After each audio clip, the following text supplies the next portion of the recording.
नमस्कार, स्वागत आहे मित्रांनो पुन्हा एकदा आपल्या स्वराज न्यूजमध्ये। देशभरामध्ये भारतीय संविधान दिन अतिशय उत्साहात साजरा करण्यात येत आहे। 1950 रोजी आपल्या देशाचा संविधान बहाल करण्यात आलेला आहे।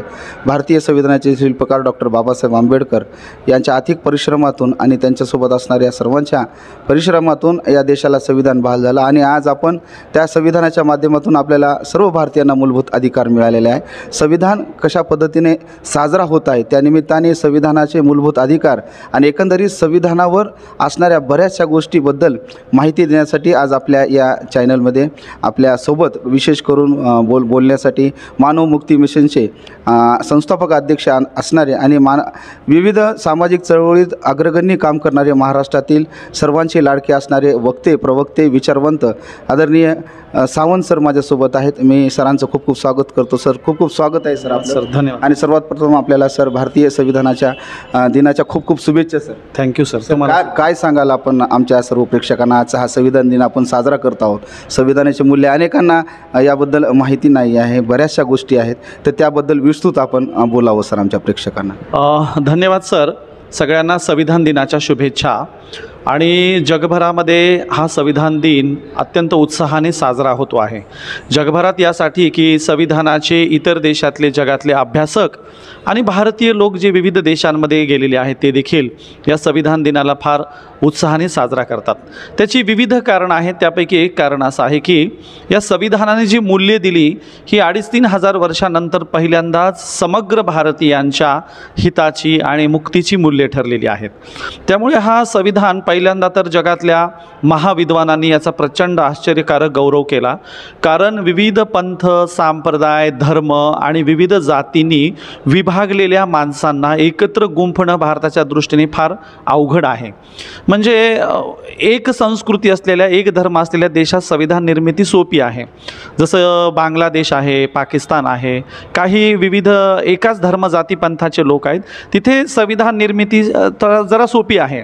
पण भारताचं बघाल जम्मू काश्मीर ते कन्याकुमारी आणि गुजरात ते आसाम अरुणाचल प्रदेश प्रत्येक राज्यातल्या विभागात माणसं वेगवेगळ्या स्वभावाची कल्चरची धर्माची पंथाची संप्रदायाची आहेत। वेगवेगळ्या बोली भाषा बोलणार त्या सगळ्यांना एकत्र एका मूल्यांमध्ये गुंफणं फारच जिकिरीचं होतं। आणि हे सगळ्यात मोठं आश्चर्यकारक काम डॉक्टर बाबासाहेब आंबेडकरांनी जवळपास 3 वर्ष संविधान लिहून पूर्ण केलं। हे संविधान जेव्हा निर्माण झालं ते काही असं सहजासहजी झालेलं नाही।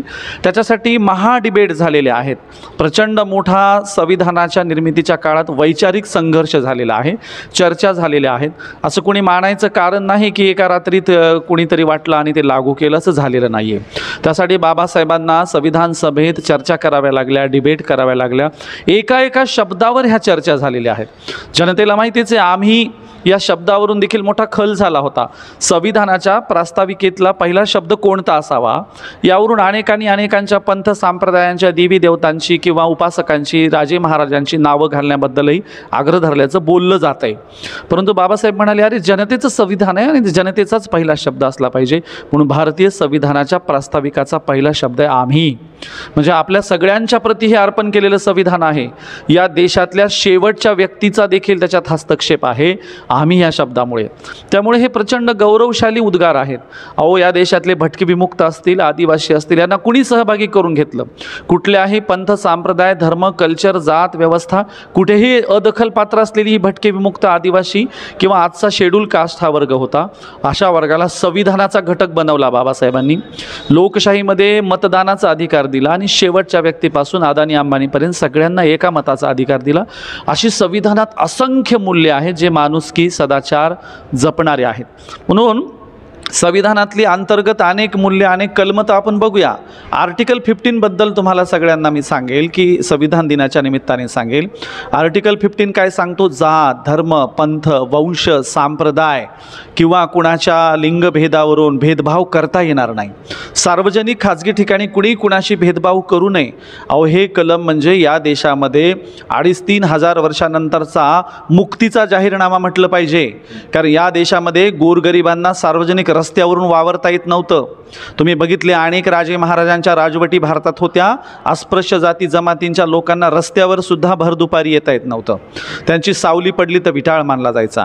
भटक्यामुक्तांना आदिवाशांना इंचभर जमीन नव्हती आणि म्हणून सतत भेदभाव या देशात उपभोगला गेला. अनेकांच्या वाट्याला अवेलना आल्या, भेदभाव आल्या. तर अजून याच्यामध्ये विशेष म्हणजे की क्रांतिकारी निर्णय असलेल्या संविधानातला महिलांना दिलेला तो अधिकार सर. या देशामध्ये लिंग भेदभाव करू नये. मी जसं आर्टिकल 15मध्ये सांगितलं तो महत्त्वाचा मुद्दा आहे की स्त्री आणि पुरुष देखील समान आहेत. इथे कुणी लहान नाही, कुणी मोठं नाही.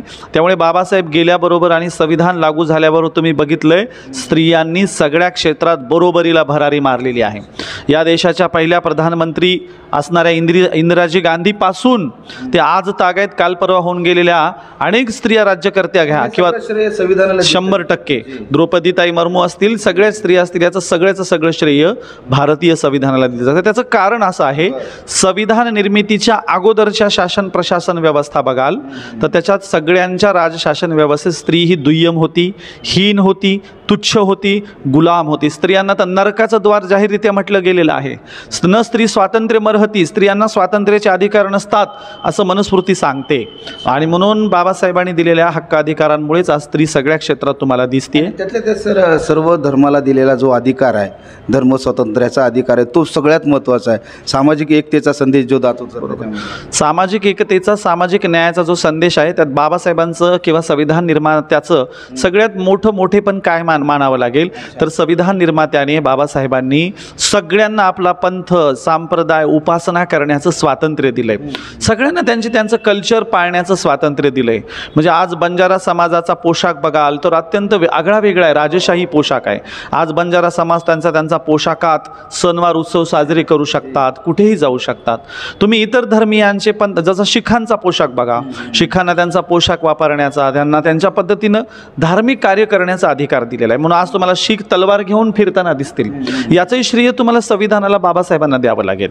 आणि म्हणून लक्षात घ्या, पंथाची उपासना, संप्रदायाची उपासना, कोणत्याही पोशाख घालण्याचं स्वातंत्र्य, अहो एवढंच काय खानपान स्वातंत्र्य नाही तर तुम्ही बघताय कुणी काय खायचं यावर लिमिटेशन लादणं चालू आहे देशात. परंतु या देशात संविधान म्हणतं तुम्हाला तुमच्या पद्धतीचं खानपान करण्याचेही अधिकार आहेत. म्हणून संविधानाने इथल्या बहुआयामी बहुसंस्कृतीचा खऱ्या अर्थाने आदरच केलेला आहे. बाबासाहेबांना एका साच्यातही बघता येणार नाही. बाबासाहेबांसारखा महाविद्वान सगळ्यांच्या हृदयातला आहे. म्हणजे तो शिखांचाही आदर करतो बाबासाहेबांचं संविधान आणि बाबासाहेबांचा विचार, तो इथल्या आदिवासींच्याही संस्कृतीचा आदर करतो. त्यामुळे हे संविधान आणि हा संविधान निर्माता प्रचंड ब्रॉड आहे. बाबासाहेबांच्या लेखणीला हजारो पदर हे आपण समजून घेतले पाहिजे. आणि जनतेने हे संविधान नियमितपणे वाचावं, त्याची मूल्य समजून घ्यावी. ज्याप्रमाणे आपल्या घरात एक धर्मग्रंथांचा कप्पा असतो त्याचप्रमाणे ह्या कप्प्याच्या बाजूला एक संविधानाचाही कप्पा असला पाहिजे. खऱ्या अर्थाने संविधान या देशाचा धर्मग्रंथ म्हणायला हरकत नाही. या लोकशाहीचा खऱ्या अर्थाने तो धर्मग्रंथ आहे. तर याच्यामध्ये एक महत्त्वाचं आहे की मूलभूत अधिकार मला संविधानाने दिलेला आहे, पण त्याचं रक्षण करणं किंवा त्या मूलभूत अधिकाराप्रती जागृत राहणं किती आवश्यक आहे, त्याला समजून घेणं किती. अगदी खरं आहे. काय झालंय, मधल्या काळामध्ये अलीकडे संविधानाचे अभ्यासक आणि फुले शाहू आंबेडकरवादी चळवळीचे जाणते लोक संविधानाबद्दल सतत जागृती करतायत. परंतु म्हणावं तेवढं जनतेत आणि ओबीसी बांधव म्हणा किंवा एका अर्थाने हिंदू बांधव म्हणा किंवा एका अर्थाने प्रत्येक राज्यातली मोठी जात म्हणा, यांच्या घरापर्यंत अजून संविधान गेलेलं नाही. त्यांनी अजून मन लावून संविधानाचा अभ्यास सुरू केलेला नाही. त्यामुळे त्यांना कळलेलंच नाही की आमचे मूलभूत अधिकार काय आहेत. त्यामुळे राजरोसपणे शेतकऱ्यांची लूट तुम्हाला दिसतेय, राजरोसपणे राजकीय क्षेत्रात ओबीसींचं दमन दिसतंय, राजरोसपणे कुणी कुणाला दाबतंय. त्याचं कारण आहे की आपल्या हक्क अधिकारांची जाणीव नाहीये. मूलभूत अधिकार आणि मूलभूत कर्तव्य हे जनतेला पाठच नाहीये, जनतेला माहीतच नाहीये.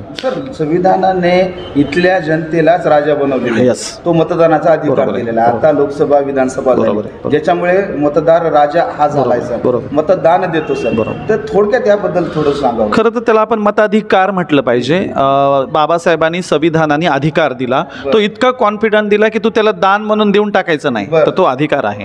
आणि म्हणून हा अधिकार जो आहे मताधिकार, तो जनतेला तो तुम्ही सांगता तो तर आहेच. हा, तो तर आहेच. पण ह्याच्या बाजूला बाबासाहेबांनी अनेक गोष्टी दिल्या होत्या. तो मतदार जागरूक नसल्यामुळे, त्याला संविधान नीट समजून न घेता आल्यामुळे तो दान दिल्यासारखं तो मतदान देतो आणि त्याचा गैरवापर होतो. आज देशामध्ये मतदानाचा आणि लोकशाहीचा अत्यंत विकृत पद्धतीने गैरवापर चालू आहे आणि संविधानाला पायदळी तुडवण्याचं काम सुरू आहे.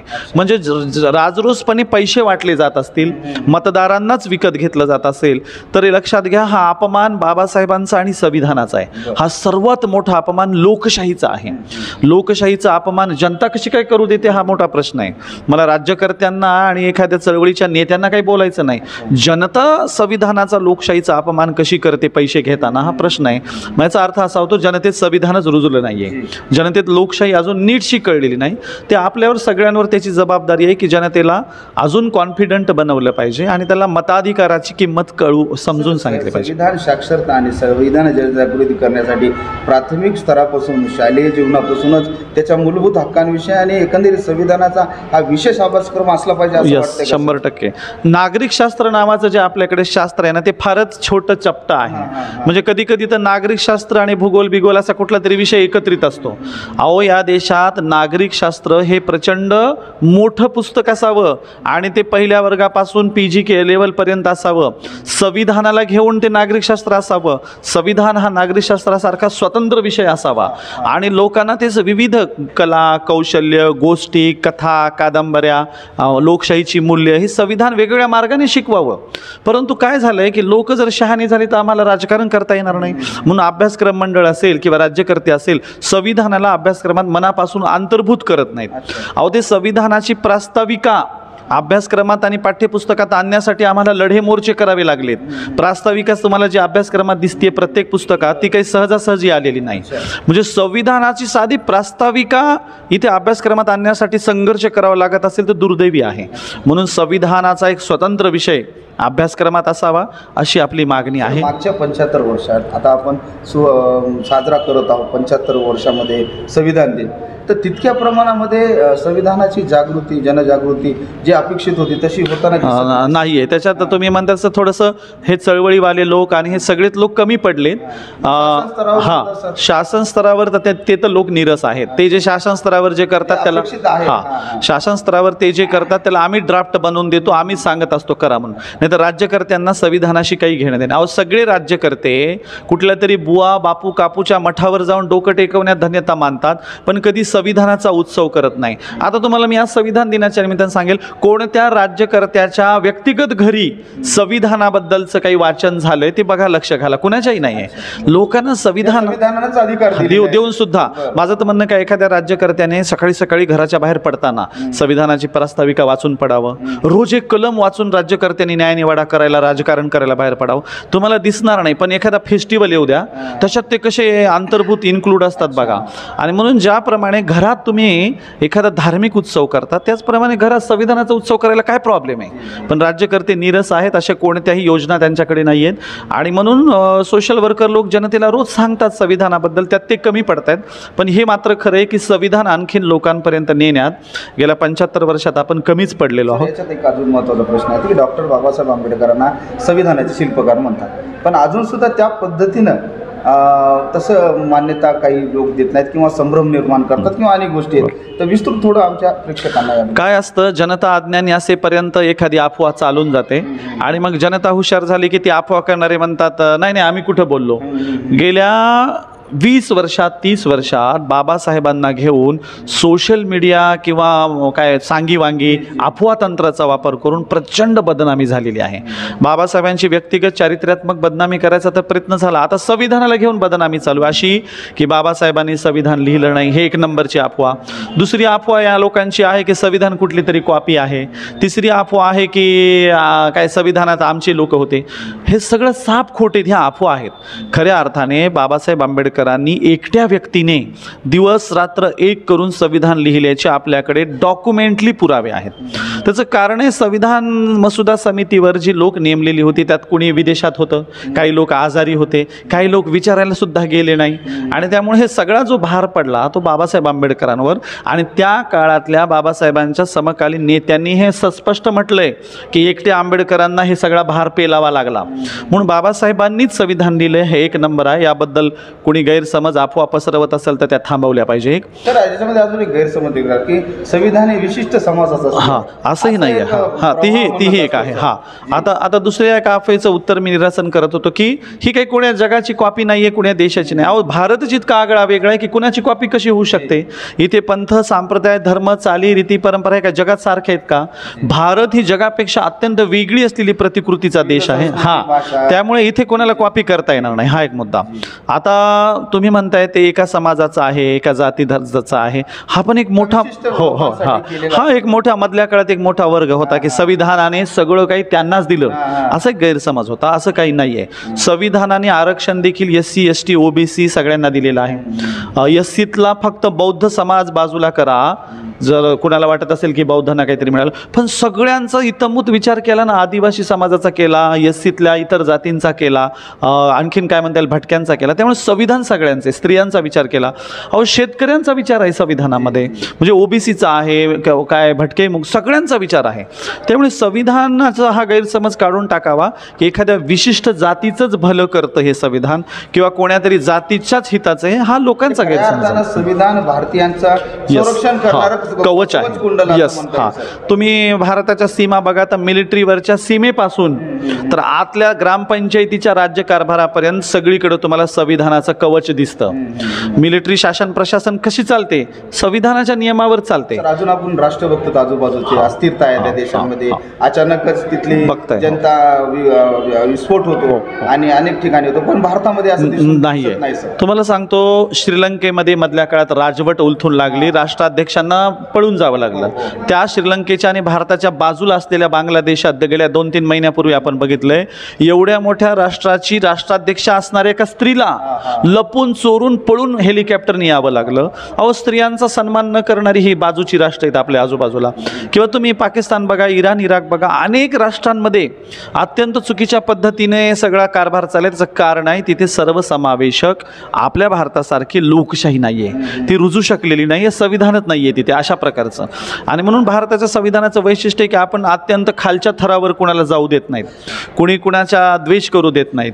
आपण राजकारण देखील खालच्या थरावर गेलं तर जनतेतून आवाज उठतो की तुम्हाला लाजा वाटतात का असं वागायला. म्हणून महत्त्वाचं की विविध संस्था ज्या आहेत, जे आपण प्रशासन, न्यायालय या सगळ्यांना आपले आपले अधिकार दिलेले आहेत आणि एक दुसऱ्यामध्ये दखल न देता आपल्याला स्वतंत्रता जी दिलेली. फार चांगला प्रश्न आहे. कारण काय की बाकीच्या देशांमध्ये ना मिलिटरीला सर्वस्वी अधिकार दिल्यामुळे कधी कधी मिलिटरीत राज्यावर हवी होते. परंतु ते बघा केंद्राचे वेगळे अधिकार आहेत, राज्याचे वेगळे अधिकार आहेत, न्यायालयाचे वेगळे अधिकार आहेत आणि इकडच्या राज्यकर्त्यांचे शासन प्रशासनाचे वेगळे अधिकार आहेत. जर राज्यकर्ते चुकले ना तर तुम्ही बघितले वेळोवेळी न्याय व्यवस्था त्यांना फटकारते, त्यांना दुरुस्त करते. हे भारताचं फार एक वेगळं वैशिष्ट्य आहे. ही गोष्ट ती इतकी चांगली आहे ना, म्हणजे न्यायव्यवस्था चुकली तर जनता आवाज उठवते, राज्यकर्ते चुकले तर न्यायव्यवस्था फटकारतात, किंवा अजून न्यायव्यवस्था आणि जनतेने काही प्रॉब्लेम केला तर मिलिटरी देशाला फटकारते. म्हणून ह्या देशातले विविध जे स्तंभ आहेत, याहीपेक्षा वेगळं तुम्हाला सांगतो, हा जो मीडिया आहे, हे जे पत्रकार आहेत, हा देशातला एक सगळ्यात आगळा वेगळा स्तंभ आहे. त्यांना दिलेले स्वतंत्र आणि स्वायत्त अधिकार, त्यांचं अभिव्यक्ती स्वातंत्र्य ह्या देशातलं सगळ्यात मोठेपणाची गोष्ट आहे आणि हे सगळं संविधानामुळे झालेलं आहे. म्हणून हे देशाचे वेगवेगळे पिलर आपल्या देशाला तारणारे आहेत. इतर देशांच्या पेक्षा ते फार ग्रेट आहेत आणि म्हणून ह्या पिलरमुळेच लोकशाही चांगली टिकून आहे असं मला वाटतं. सर, लोकशाही मूल्य, लोकशाहीचा विचार, लोकशाही रुजवण्यासाठी आजच्या तरुणांच्या खांद्यावर फार मोठी जबाबदारी. अगदी खरं आहे. तर काय सांगाल सर, आज या संविधान दिनानिमित्त एकंदरीतच ज्या तरुणांवर जबाबदारी आहे, कारण की आपला देश हा संतांचा, महात्म्यांचा, महापुरुषांचा आहे की ज्यांच्यामुळे खऱ्या अर्थाने जगभरात आपण महाशक्ती म्हणून पुढे उभं राहत आहोत आणि खरी महाशक्ती संविधानातूनच. अगदी खरं. या सगळ्यांची सांगड घालून शेवटीला काय सांगतात आणि मी भारतीय तरुणांना, युवकांना शिक्षक आणि प्राध्यापकांना विशेषतः युवती महिलांना हां महिला युवती शिक्षक प्राध्यापक आणि आजच्या सगळ्या शाळा कॉलेजातल्या तरुण तरुणींना मी विनंती करेन की बाबांनो संविधानाचा प्रचार करायला हाती घ्या, संविधान समजून घ्या, त्याचं जागोजाग वाचन करा आणि उठता बसता लोकांना संविधानाची मूल्य सांगा. हे संविधान आपल्या मुक्तीचं आहे आणि फार परिश्रमातून कष्टातून 2,500-3,000 हजार वर्षांनंतर हे बनलेलं आहे. त्याच्यात रविदासांचा विचार आहे, त्याच्यात तुकोबारायांचा विचार आहे, त्याच्यात फुलेंचा विचार आहे, त्याच्यात गुरु गोविंद सिंग आणि शीख धर्माचा विचार आहे, त्याच्यात या देशातल्या 2,500-3,000 हजार वर्षापासूनच्या बुद्ध बळीराजाचा विचार आहे. म्हणून हा विचार आपल्याला जपायचा असेल, जगवायचा असेल, मानवतेचा मानवी कल्याणाचा विचार आहे. म्हणून आपण संविधानाचा प्रचार करावा असं मी युवकांना सांगेल. आता गेल्या 5-10 वर्षात काही युवकांच्या टीम प्रत्येक जिल्ह्यावर संविधान जागृतीसाठी स्वतंत्र काम करत आहेत आणि अनेकांनी निवडणुकांच्या काळात संविधान जागृतीच्या आधारे बरंच काम केलेलं आहे. म्हणून मी आताही सांगेल की अशा तरुणांनी ह्या टीम वाढवाव्यात, आपल्या जिल्ह्यावर संविधानाची प्रशिक्षण शिबिरं घ्यावीत, दिवसभर संविधान समजून घ्यावं, अशा प्रशिक्षणांचं जागोजाग आयोजन करावं मी असा आग्रह धरेल. लोकशाही वाचवूया, संविधान वाचवूया. धन्यवाद. तर माझ्यासोबत होते हे नितीन सावंत सर, प्रखर विचारवंत, संविधानाचे गाडे अभ्यासक, हबपसुद्धा आहेत सर, हरिभक्त पारायण, राष्ट्रसंत, विविध महापुरुषांच्या विचारांच्या जनजागृती करणारे, वेळोवेळी भारतीय संविधानाच्या विचाराला रुजवण्याचं काम अतिशय मोलाचं करणारे. आज विशेष करून आज आपल्या या चॅनलच्या माध्यमातून या संविधान दिन आपण साजरा करत आहोत. मुळातच सरांनी फार मोठ्या बाजूने आपल्याला संविधानाची जनजागृतीबद्दल आणि संविधानाचा विचार कशा पद्धतीने रुजून आपण आपला देश कसा महासत्ता होईल तर त्या दिशेनेच आपण वाटचाल व्हावी या दृष्टिकोनातून आजचा विशेष संवाद या संविधान दिनानिमित्त होता. तर पुन्हा एकदा मी स्वराज न्यूज मराठीतर्फे समस्त भारतीयांना संविधान दिनाच्या खूप खूप शुभेच्छा देतो. माझ्यासोबत अमर गालफाडे सह आमचे व्हिडिओ जर्नलिस्ट शेख अझर आणि मी राहुल वैवाळ. भेटूया पुढच्या सत्रामध्ये. नमस्कार.